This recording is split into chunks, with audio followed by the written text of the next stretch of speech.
একটা কড়া গরম করে নিয়েছি এবং তাতে নিয়ে নিচ্ছি রিফাইন তেল। কড়ার তেল গরম হয়ে গিয়েছে, এবার আমি আস্তে আস্তে বানিয়ে রাখা পিঠাগুলো ভেজে নিচ্ছি।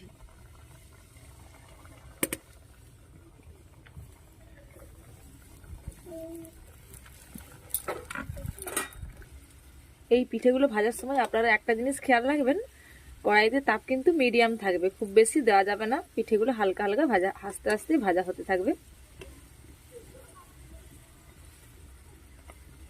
একটা পাশ হয়ে গিয়েছে, আমি উল্টে নিচ্ছি।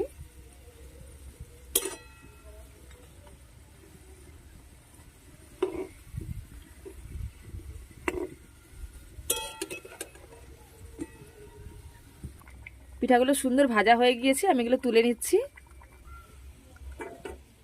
এই দেখুন, সব পিঠেগুলো আমি ভেজে নিয়েছি, খুব সুন্দর লাল লাল করে ভাজা হয়ে গিয়েছে। আমার